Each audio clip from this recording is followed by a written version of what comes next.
In the vast prairies of western Kansas, where the horizon stretches endlessly in all directions and isolated farmsteads dot the landscape like islands in a sea of grass, there exists a story so strange, so inexplicable, and so thoroughly documented that it has baffled everyone who has encountered it for nearly 150 years. It is the story of four brothers, Thomas, William, James, and Robert Sullivan, born in 1878 to a farming family in Ellis County, Kansas. Four boys who entered the world within the same hour on a cold February night, sharing not just a birthday but something far more profound and far more disturbing. The Sullivan brothers were quadruplets, which was unusual enough in the 1870s, but what made them truly extraordinary and truly terrifying was what they shared beyond their birth. They aged at exactly the same rate down to the day. They fell ill simultaneously with identical symptoms. When one was injured, the others developed identical injuries. They seemed to share thoughts, dreams, and even physical sensations across impossible distances. But the phenomena didn't stop there. As the brothers grew from infants into children and then into young men, the strangeness intensified. Objects moved in their presence. Time seemed to behave differently around them. They appeared to perceive events that hadn't yet happened. And most disturbing of all, they seemed to be aging at a rate that didn't match the calendar, sometimes faster, sometimes slower, as if they existed partially outside normal time. Multiple physicians examined them over the years. Scientists traveled from universities across the country to study them. Every test, every examination, every observation was carefully documented. The evidence was extensive, consistent, and utterly inexplicable.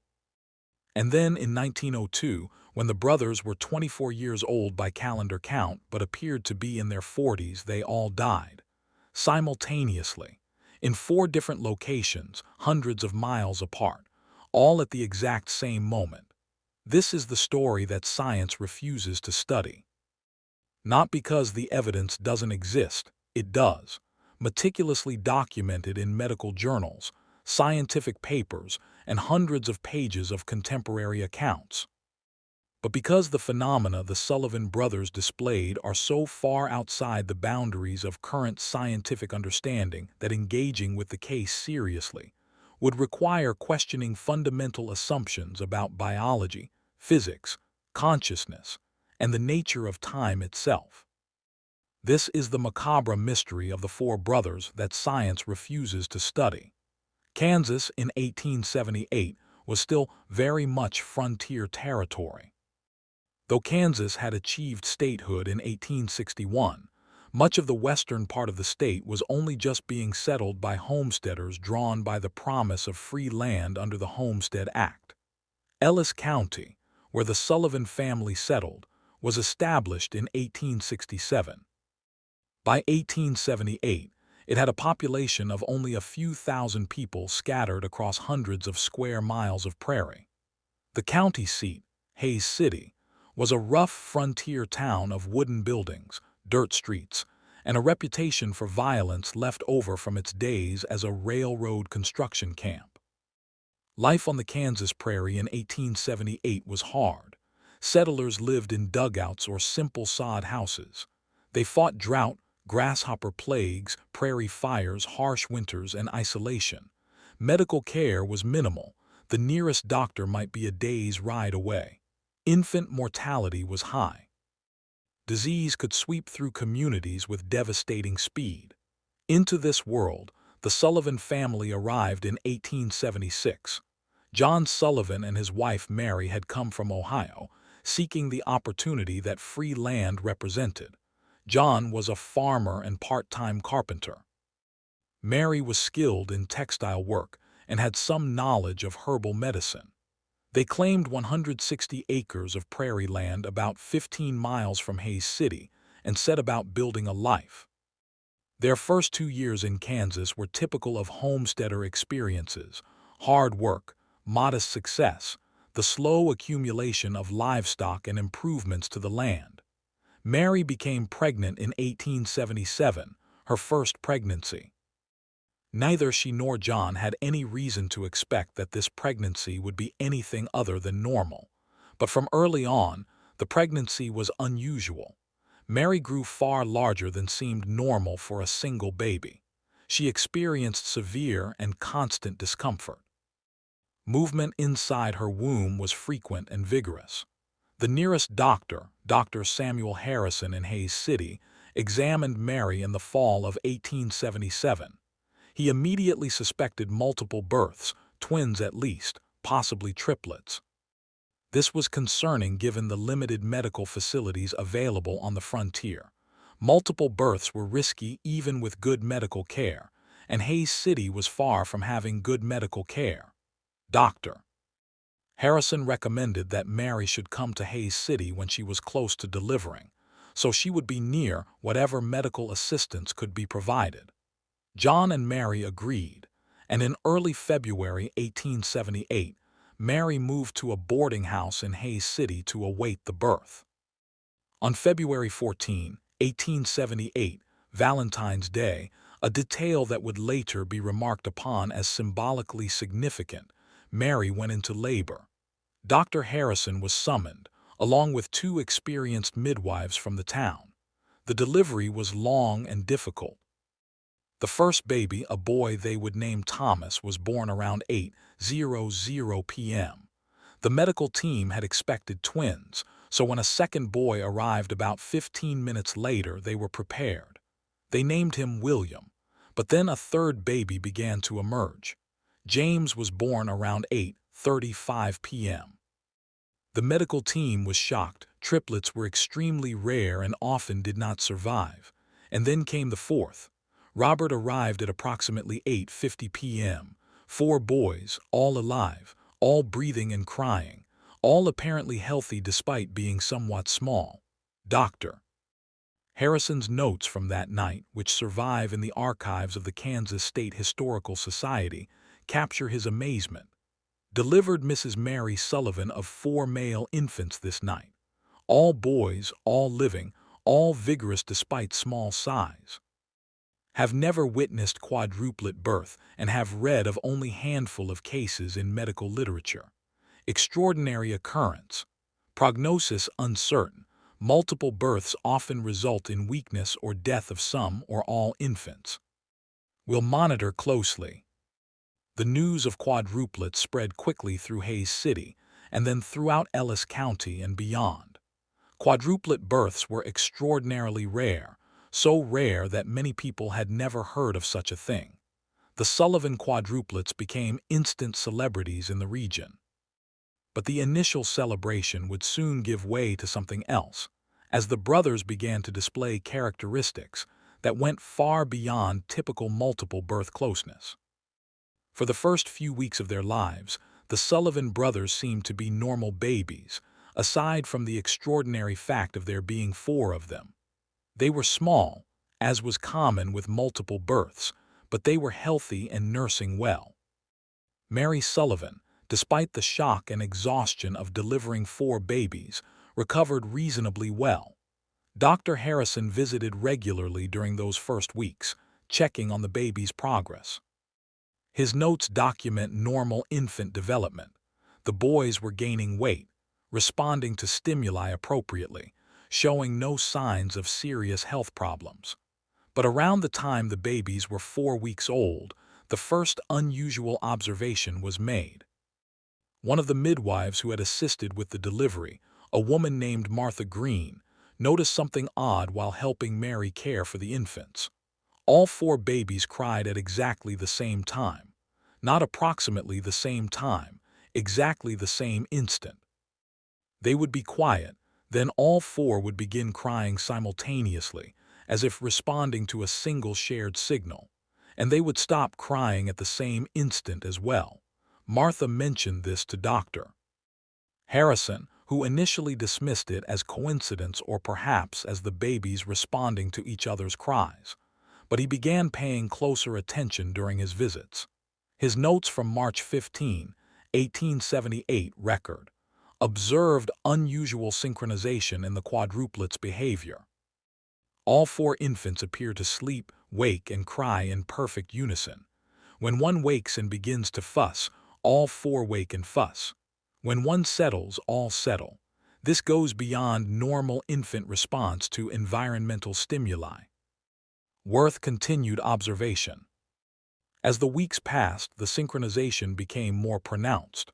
The babies didn't just cry at the same time. They made the same sounds, the same duration, the same intensity. They reached developmental milestones at the exact same time. When Thomas first smiled at around 6 weeks, all four boys smiled that same day, within hours of each other. When they began to focus their eyes and track movement, all four developed this ability on the same day. When they began to hold up their heads, all four did so within the same hour.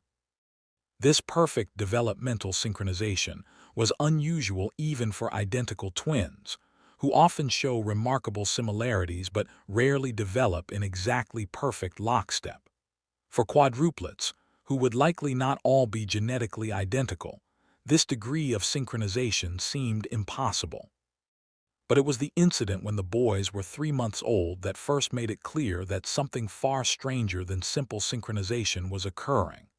On May 20, 1878, Mary Sullivan was caring for the babies in the small house John had built near Hayes City so Mary could remain close to Dr. Harrison's care. The 4 babies were in cribs placed around the room. Mary was preparing to nurse them when Thomas, in his crib across the room, somehow managed to scratch his cheek with his own fingernail, a common occurrence with infants who haven't yet learned to control their hand movements. The scratch drew a small amount of blood. Mary immediately went to Thomas to clean the scratch and comfort him.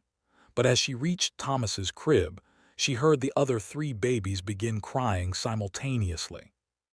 When she looked at William, James, and Robert, she was shocked to discover that all 3 had identical scratches on their cheeks. Same cheek, same location, same depth of wound, same small trickle of blood. None of them had scratched themselves. Mary had been watching. Only Thomas had made the motion that created his scratch.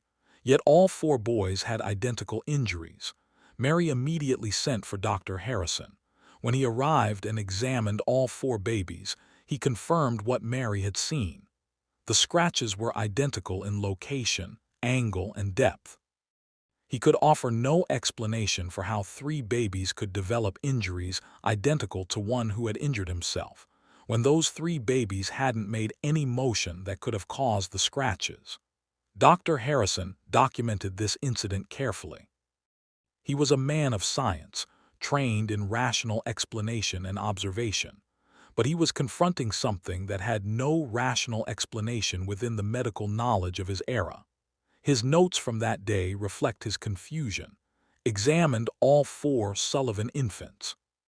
Each has identical scratch on left cheek. Mother reports only one infant, Thomas, scratched himself. Others developed identical wounds simultaneously. Cannot explain this phenomenon through any known medical or physiological mechanism. Will continue to observe and document.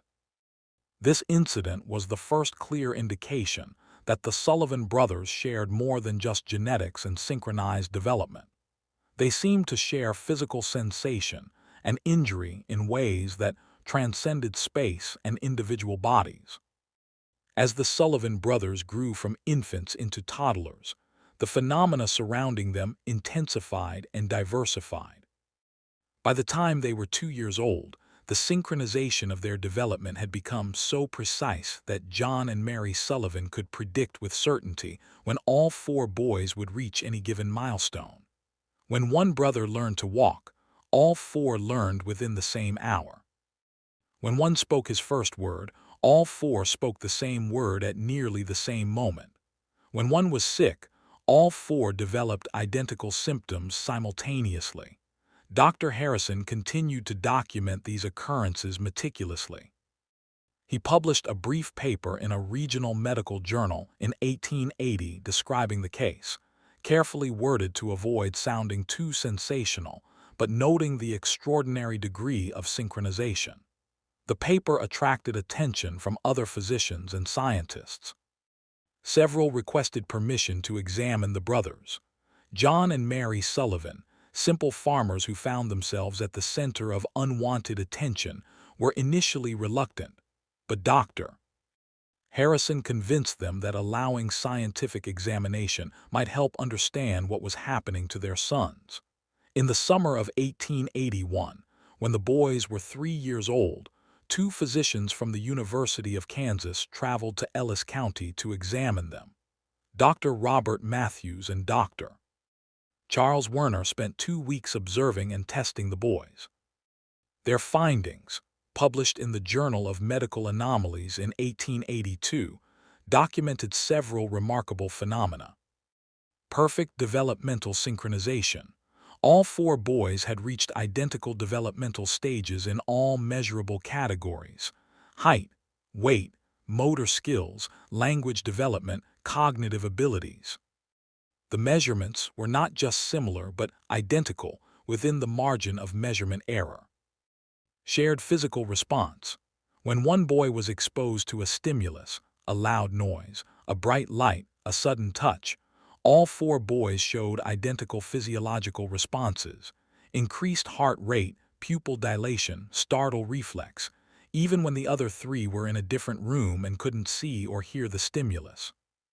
Synchronized illness. During the observation period, one boy, William, developed a fever from what appeared to be a minor infection. Within 2 hours, all 4 boys had identical fevers. All 4 required the same treatment. All 4 recovered at the same rate. Injury sharing. In a carefully controlled test, the researchers applied a mild pinch to Thomas's arm with parental permission and with great care not to cause actual harm. All 4 boys cried out simultaneously and grabbed their arms in the same location, even though only Thomas had been touched. Dr. Matthews and Dr. Werner were cautious in their conclusions. They noted that the phenomena they observed suggest a form of connection between the quadruplets that current medical science cannot explain. We hesitate to speculate on mechanisms, as no known physiological process can account for these observations. Further study is clearly warranted. Their paper created a minor sensation in medical circles. Some doctors dismissed it as flawed observation or exaggeration. Others were intrigued and wanted to study the boys themselves. A few suggested that the phenomena, if real, pointed to aspects of human biology that were not yet understood. But beyond the medical synchronization, there were other phenomena that were harder to document scientifically, but were consistently reported by everyone who spent time around the brothers. Objects moved in their presence, not dramatically or violently, but in subtle, undeniable ways. Toys would slide across floors when the boys were playing near them. Doors would swing open or closed when the boys approached. Items would be found in different locations than where they had been placed, with the boys as the only possible explanation, but no one having seen them move the objects. Temperature fluctuations occurred around the boys. Rooms would become noticeably colder when all 4 were present. The effect was strongest when the boys were sleeping together or playing in close proximity. And there were the dreams. As the boys learned to speak, they began describing dreams, and all 4 would describe the exact same dream, with the same details, the same events, experienced from the same or complementary perspectives. They weren't just having similar dreams. They were literally sharing the same dream experience. Mary Sullivan kept a journal during these years, documenting her experiences raising 4 boys who seemed to share a single consciousness distributed across 4 bodies. Her journal entries, preserved by descendants and later donated to the Kansas State Historical Society, provide invaluable insights into what daily life was like with the Sullivan brothers. An entry from July 1882 reads, "The boys woke this morning all describing the same dream about a black horse running across the prairie. They all knew details. The horse had a white mark on its forehead. It was running toward the river. The sun was setting." Later that day, we saw such a horse in the distance exactly as they described. How did they know? How do they share these visions? I love my sons, but I confess I am sometimes frightened by what they are, or what they are becoming. When the Sullivan brothers turned 5 years old in 1883, a new and more disturbing phenomenon began to manifest. They began to age at a rate that didn't match the calendar. This was first noticed by Dr. Harrison during a routine examination. He remarked to Mary that the boys seemed larger and more developed than he would expect for 5-year-olds. Their physical development seemed closer to that of 6 or 7-year-olds.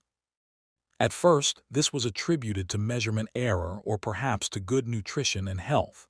But over the following months, the discrepancy became more pronounced. By the time the boys should have been 5.5 by calendar age, they appeared physically to be 7 or 8. They were taller, heavier, and more physically mature than should have been possible. Dr. Harrison documented this carefully, measuring the boys regularly and comparing their development to standard growth charts. The accelerated development was consistent across all 4 boys and across all measurable parameters. But even more strangely, the rate of acceleration was not constant. Sometimes the boys would age normally for weeks or months. Then they would undergo rapid development, gaining months of physical maturity in just days or weeks. Dr. Harrison had no explanation. He consulted with colleagues by letter, describing the observations. Most were skeptical, suggesting measurement errors or misrecording of the boys' birth date. But Dr. Harrison had been present at the birth. He knew exactly how old the boys were, and he couldn't deny what he was measuring. A physician from Chicago, Dr. Edmund Price, traveled to Kansas in 1884 to examine the boys personally. He spent a month making careful observations and measurements. His report, published in the American Journal of Medical Science, confirmed Dr. Harrison's findings. The Sullivan quadruplets present a puzzling anomaly regarding their rate of physical development. By calendar reckoning, these boys should be 6 years of age. Yet by all measurable physical criteria, height, weight, bone development, dental development, muscular development, they present as 8 to 9-year-old boys.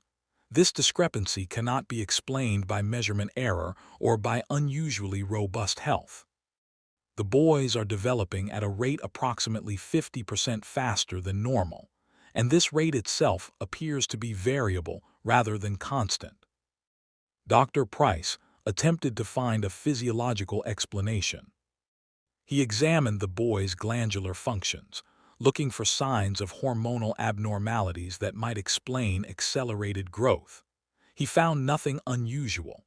The boys appeared completely normal in all respects except for their impossible growth rate.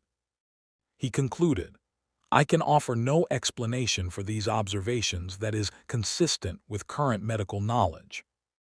If the measurements are accurate, and I have taken great care to ensure accuracy, then we are confronting a phenomenon that challenges our understanding of human developmental biology." This accelerated aging would continue throughout the brothers' lives, though the rate would vary unpredictably. Sometimes they would age normally, other times they would age rapidly, and occasionally, most disturbingly, they would appear to age backward, looking younger after a period than they had before. As the Sullivan brothers entered what should have been their adolescent years, new phenomena emerged that were even more difficult to document or explain than what had come before.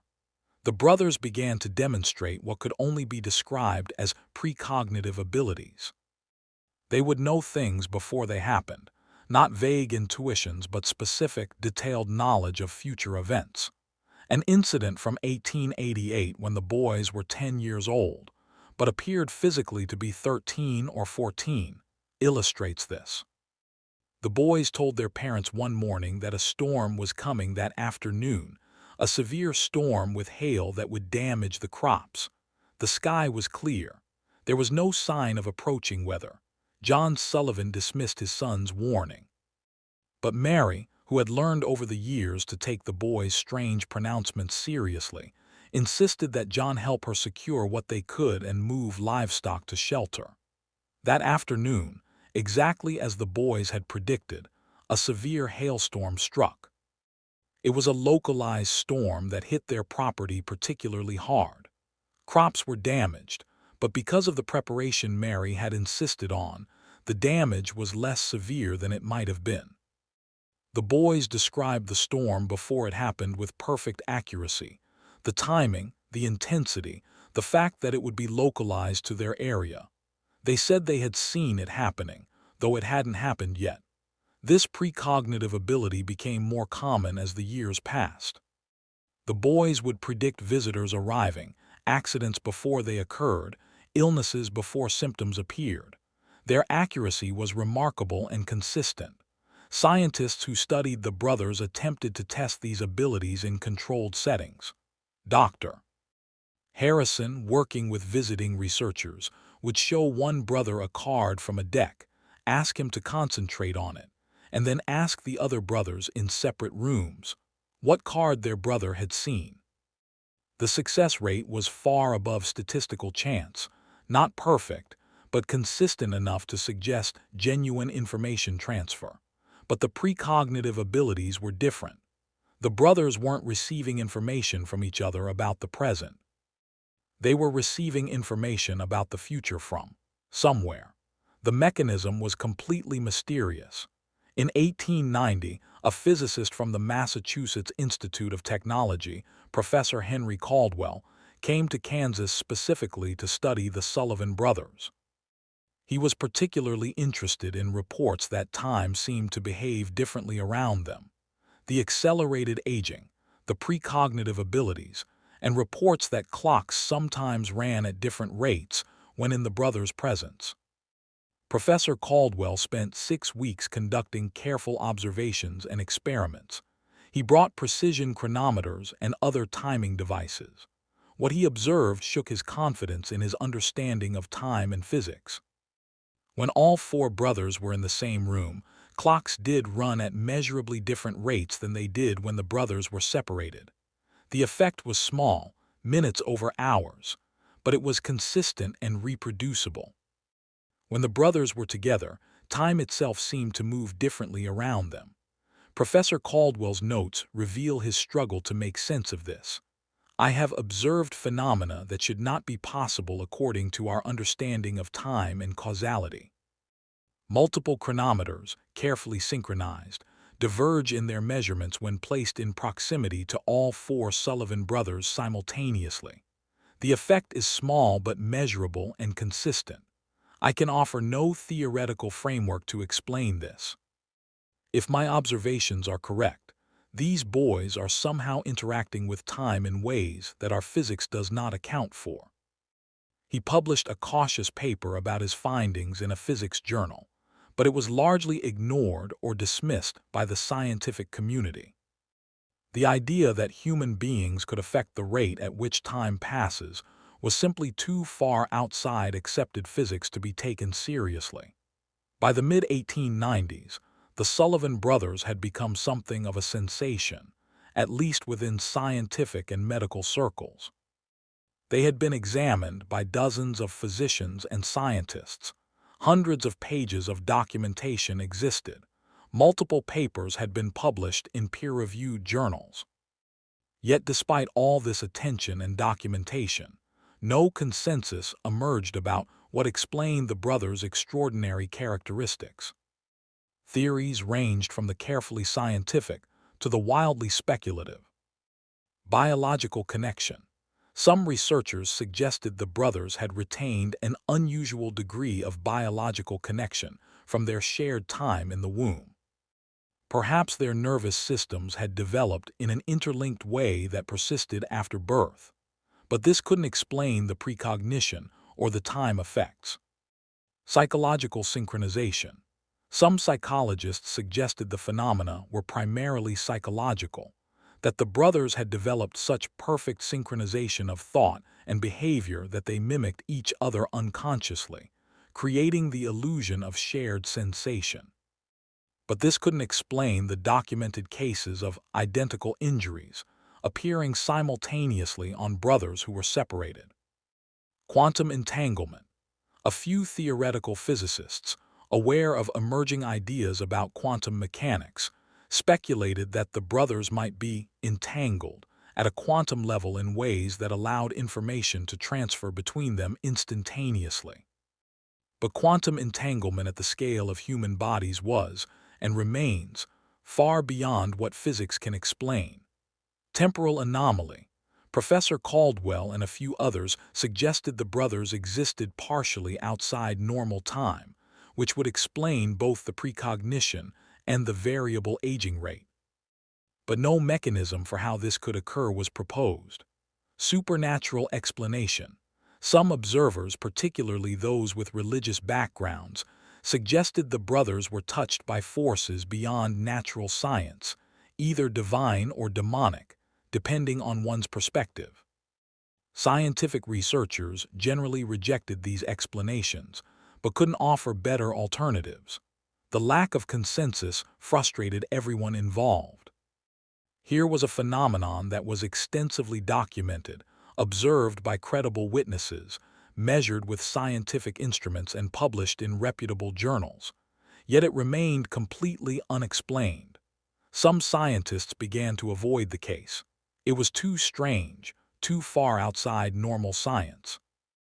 Publishing papers about the Sullivan brothers could damage a researcher's credibility.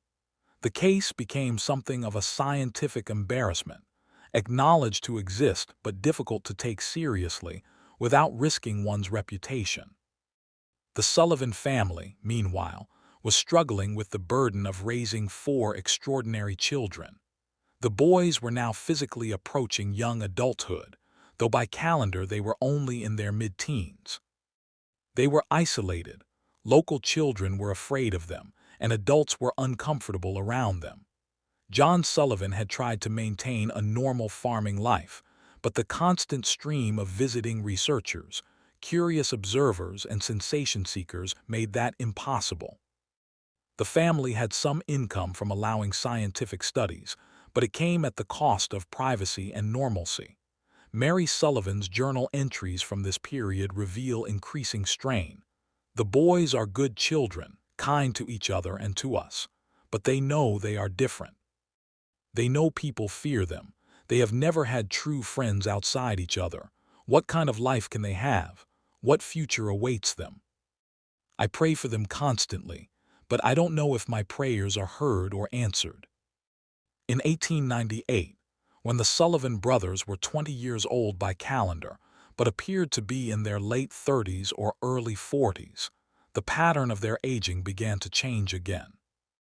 They had been aging rapidly for several years, but now the acceleration seemed to be increasing. Over the course of just a few months, the brothers aged what should have been years. Their hair began to gray. Lines appeared on their faces. Their physical vigor began to decline. Dr. Harrison, now an elderly man himself, was alarmed by this rapid deterioration. He examined the brothers and found signs of aging that would normally take decades to develop. Their cardiovascular systems showed signs of wear. Their joints showed early arthritis. Their overall health was declining rapidly, and yet by calendar, they were only 20 years old, barely adults. Dr. Harrison consulted with other physicians who had studied the brothers over the years. No one had an explanation. The accelerated aging that had been episodic throughout their lives now seemed to be constant and severe. The brothers themselves seemed aware of what was happening. They told their parents that they could feel themselves running out of time, a phrase that was literally accurate in ways that were disturbing to contemplate. They also began experiencing more intense precognitive episodes. They described visions of their own deaths, all 4 dying simultaneously, at a moment they could see approaching but could not prevent. In one particularly remarkable episode in early 1899, all 4 brothers went into a trance-like state simultaneously. When they emerged, They described in detail a major fire that would occur in Hays City the following week. They described the building that would burn, the time of day, the wind direction that would spread the flames. A week later, exactly as they had described, a fire broke out in a commercial building in Hays City. The details matched their description precisely. Because of their warning, authorities had been alert and responded quickly, limiting the damage. This incident and others like it began to change how some people in the community viewed the brothers. Fear remained, but it was joined by a kind of reverence. The brothers were clearly different, clearly outside normal human experience, but they weren't malevolent.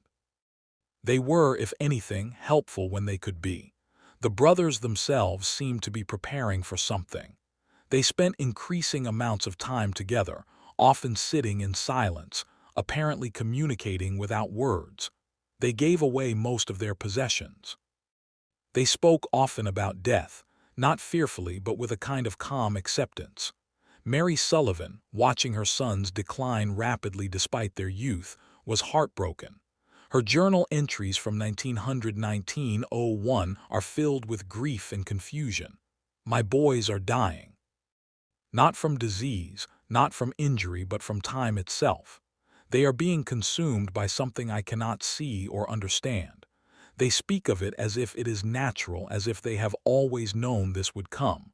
But they are so young. They should have full lives ahead of them. Instead, they are withering before my eyes." In 1901, the brothers' precognitive abilities intensified to the point where they seemed to exist as much in future moments as in present ones. They would have conversations that referenced events that hadn't happened yet. They would respond to questions before they were asked. They seemed to be experiencing time in a non-linear way. Dr. Harrison and the few other researchers still studying the brothers documented this as best they could, but it was increasingly difficult to make sense of what they were observing. The brothers' perception of reality seemed to have diverged significantly from normal human experience. And then came their final prediction. In January 1902, all four brothers simultaneously announced to their parents that they would die on March 15, 1902. They described the exact time, 11:47 a.m.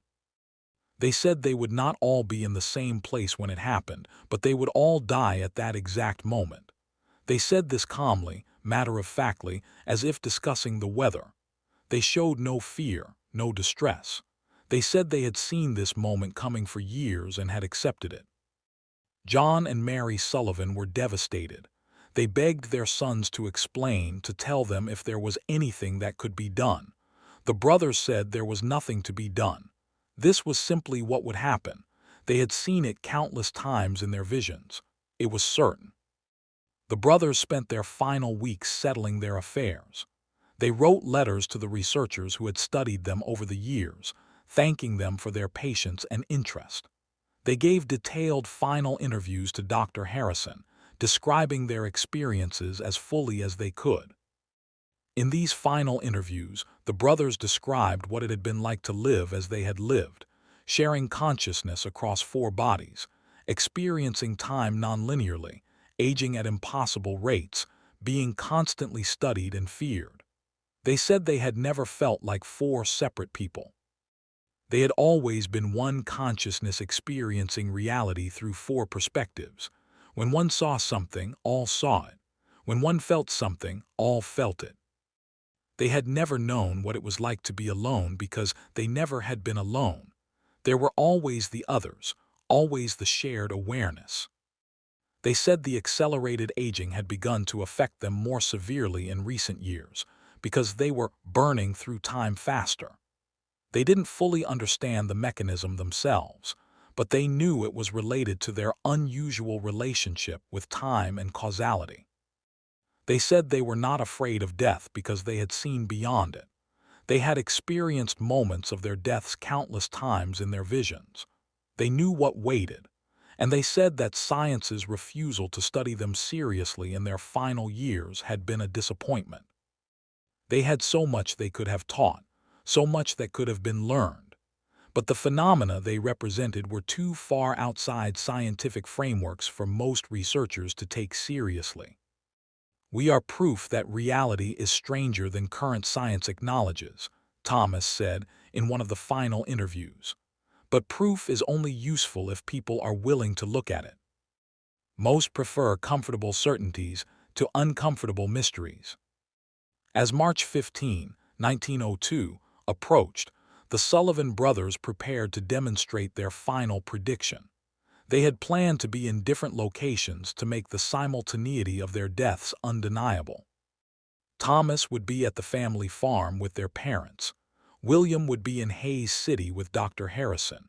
James would be with a family friend 20 miles to the north. Robert would be with another family friend 30 miles to the south.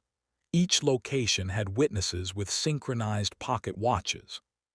The plan was to document the exact moment of each brother's death and demonstrate that they all occurred simultaneously.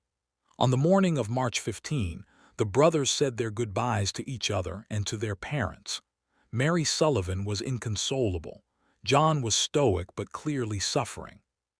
The brothers embraced their parents, told them they loved them, and said that what was happening was natural for them, even if it was impossible for others to understand. Then they departed for their assigned locations. Thomas remained at the farm with John and Mary. Dr. Harrison accompanied William to his office in Hayes City.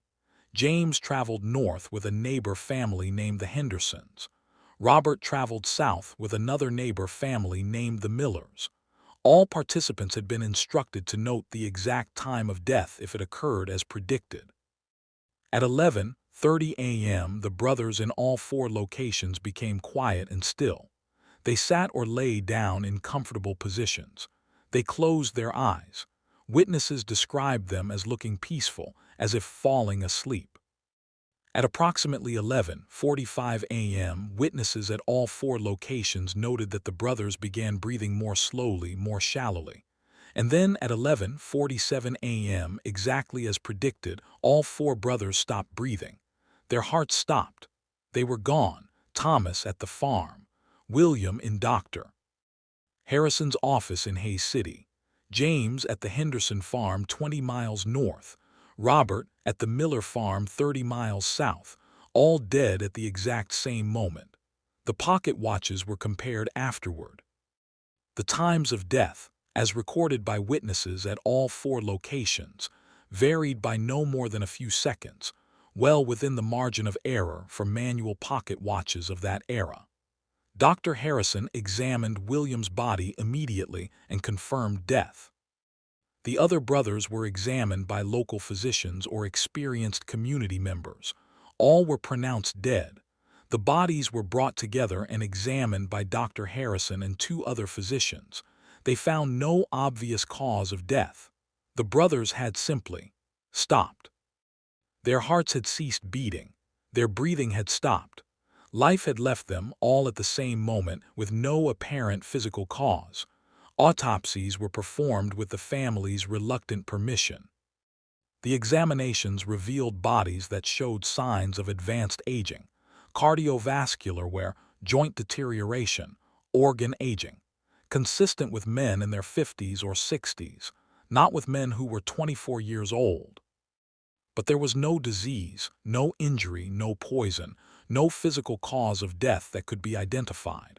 The brothers had died because they had run out of time. There is no better way to describe it. They were buried together in a single large grave in the Hayes City Cemetery. The headstone read, Thomas, William, James, and Robert Sullivan. Born together, February 14, 1878. Died together, March 15, 1902. 4 bodies, 1 mystery. The questions remain. In the immediate aftermath of the brothers' deaths, there was significant interest in their case. Dr. Harrison compiled all his notes and observations from 24 years of studying them. Other researchers who had examined the brothers over the years gathered their documentation. The collected evidence was extensive, thousands of pages of observations, measurements, test results, interviews.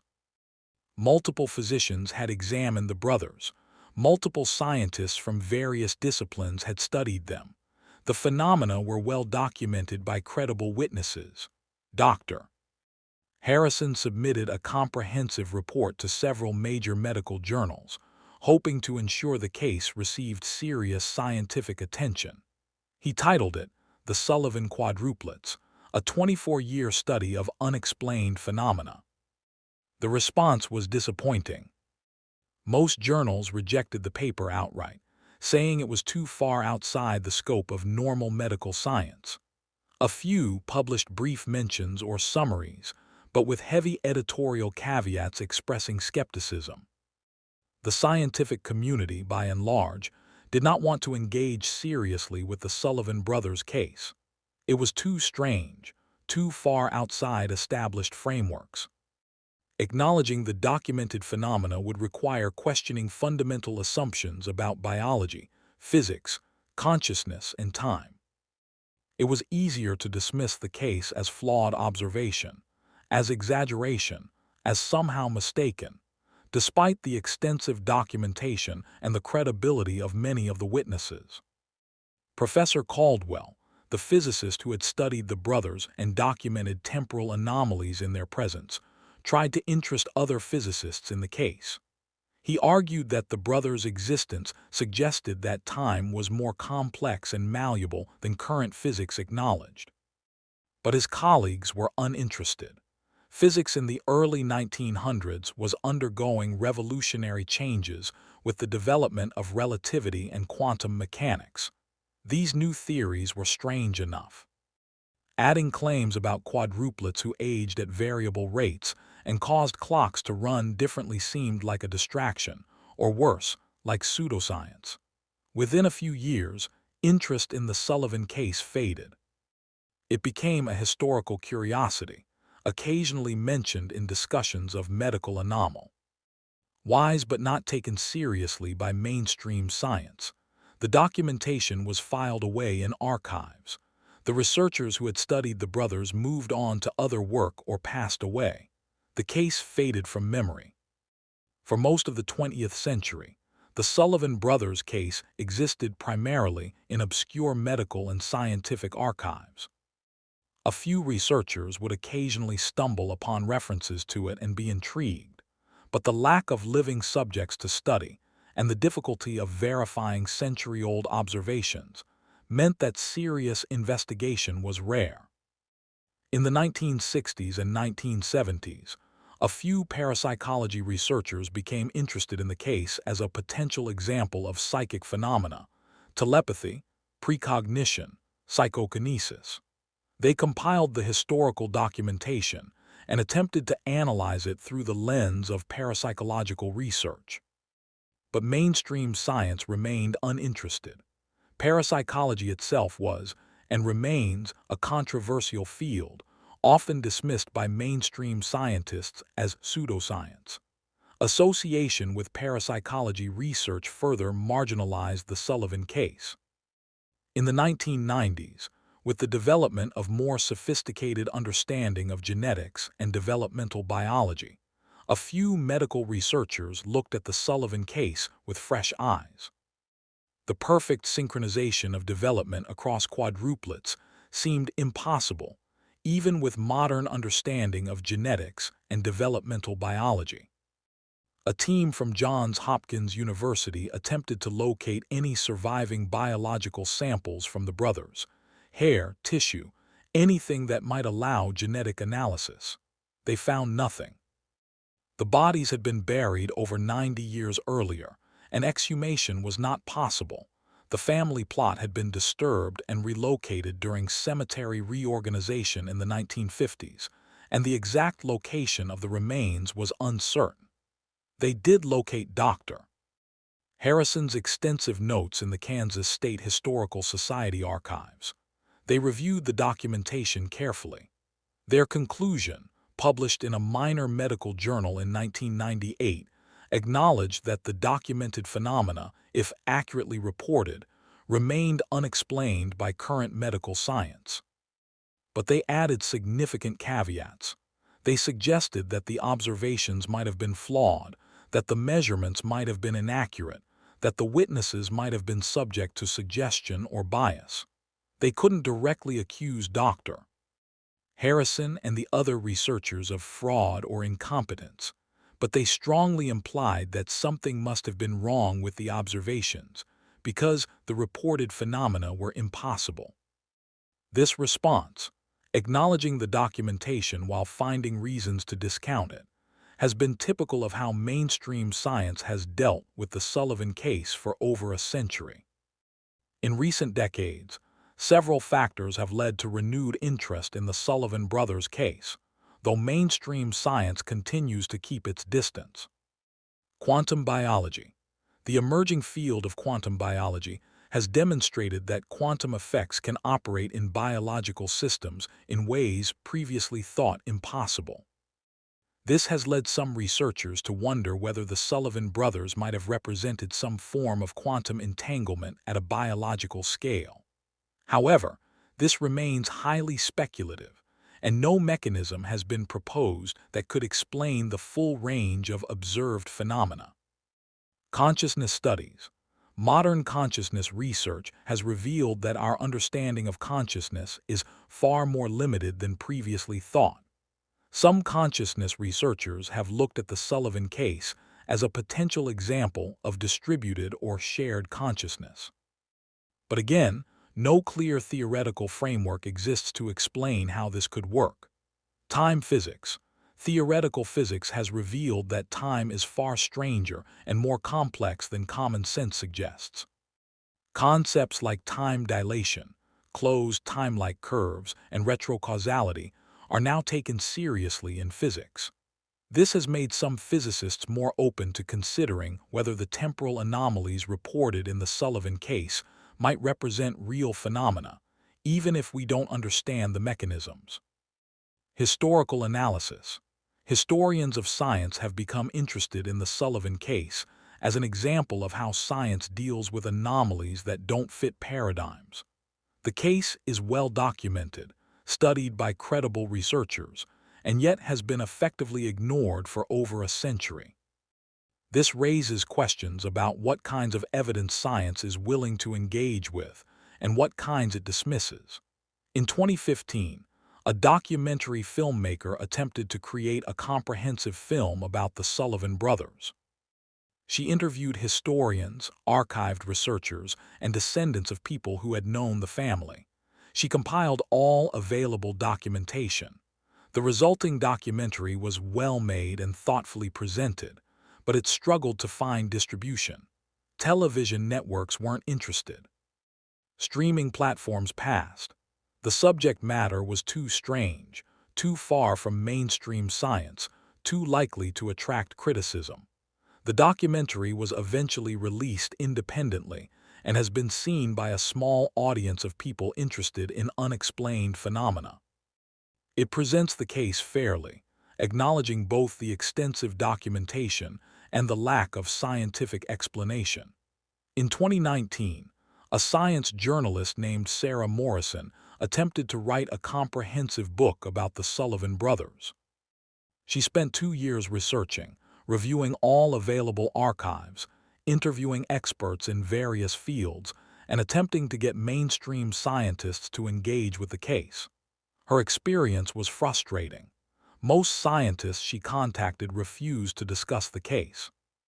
They said it was too far outside their expertise, or that they didn't have time for fringe topics, or simply didn't respond to her inquiries.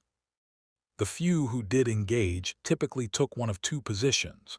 Either the documentation must be flawed, despite coming from multiple independent sources over decades, or the phenomena must have some conventional explanation that simply hasn't been identified yet, despite a century of failure to identify such an explanation. Morrison's book, The Brothers Who Defied Science, The Sullivan Quadruplets and the Mystery Science Won't Solve, was published by a small press in 2020. It presents the most comprehensive account of the case available, compiled from all surviving documentation.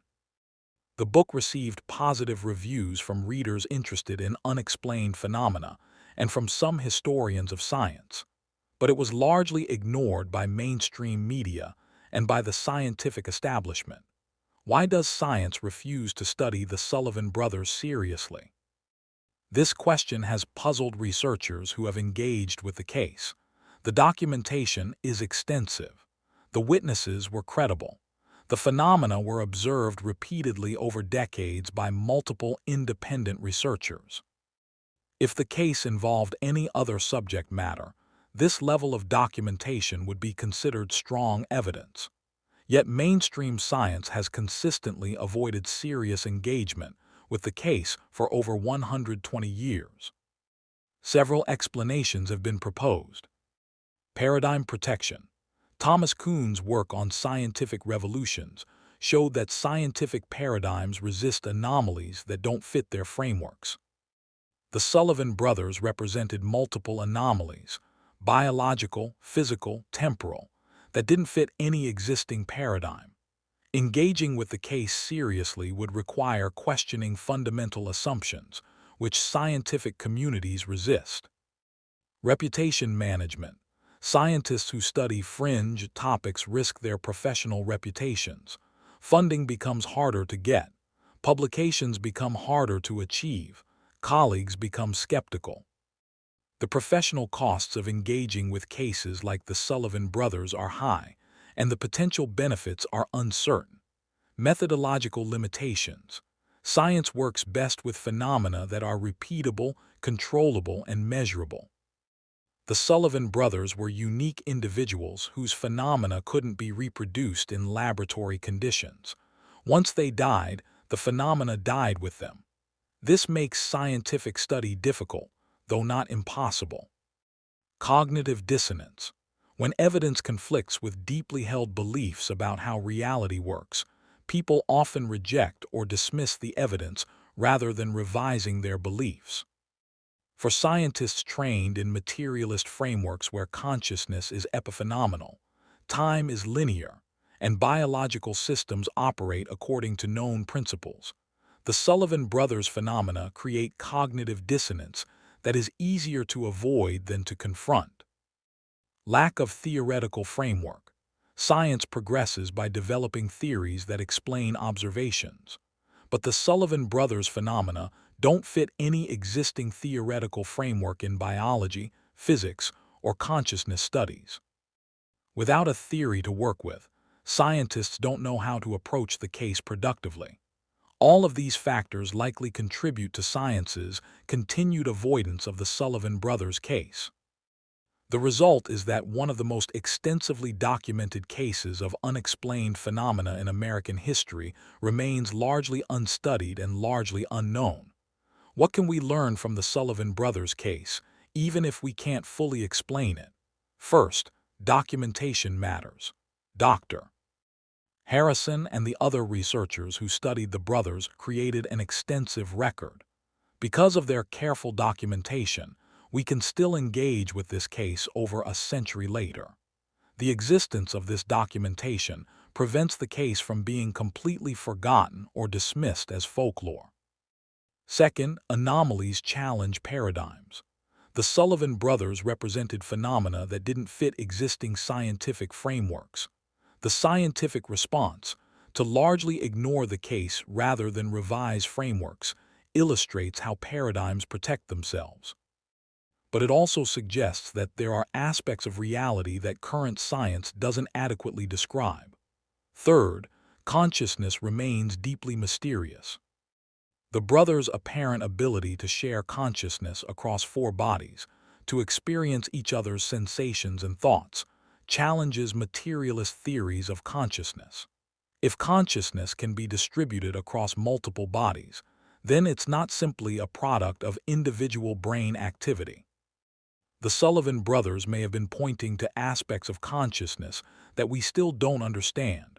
Fourth, time is stranger than common sense suggests.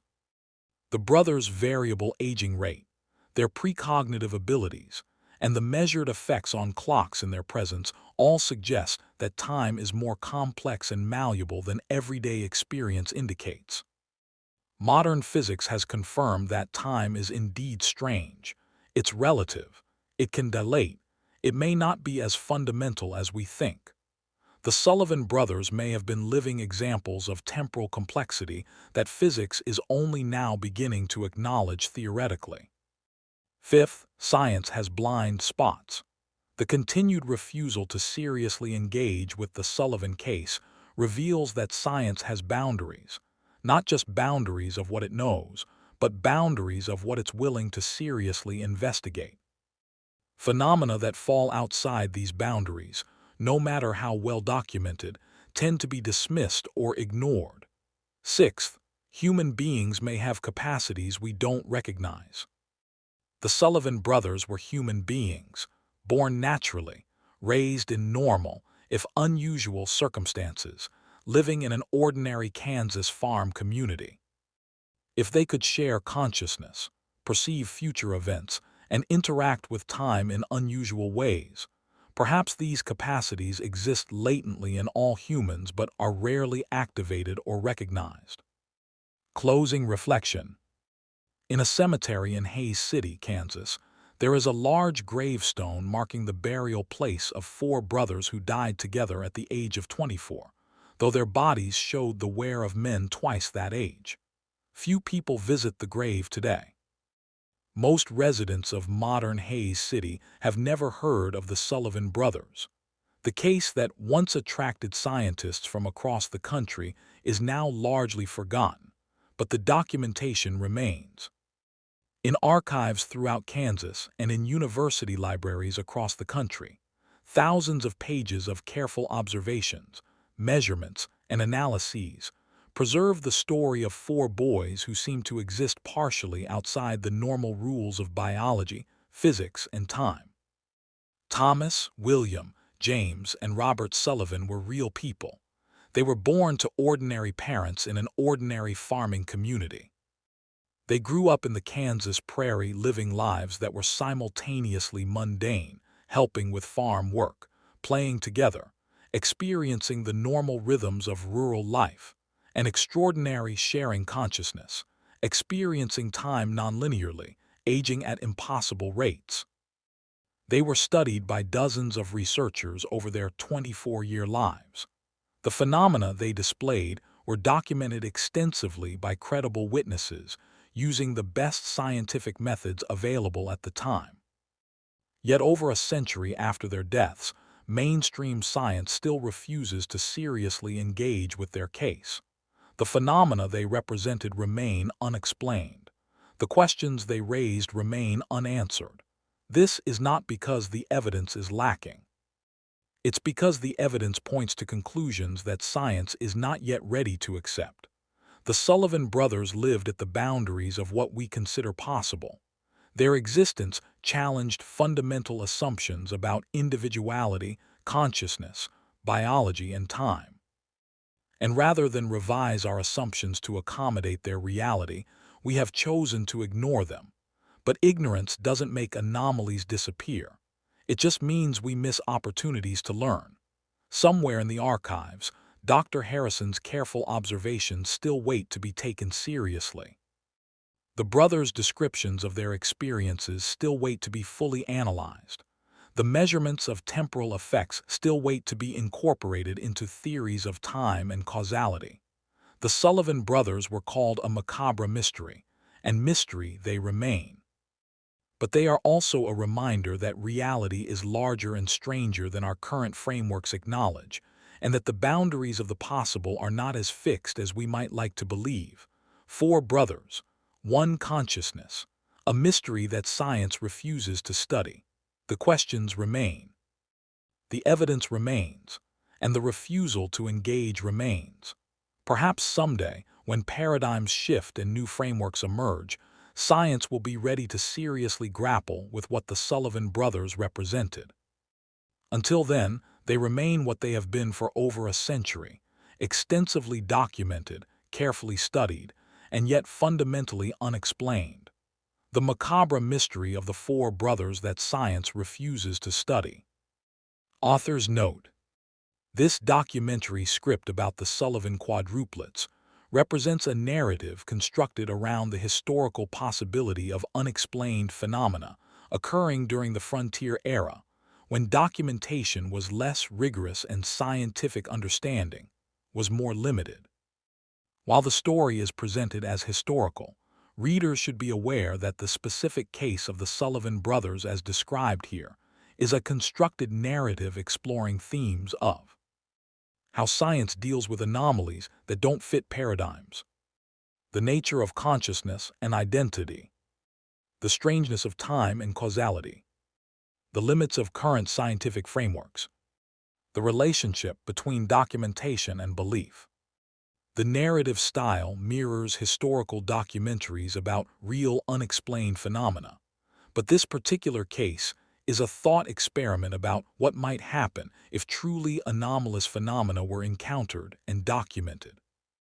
Any resemblance to actual persons or events is coincidental. This work is meant to provoke thought about the boundaries of scientific knowledge and the nature of evidence, not to mislead about historical facts.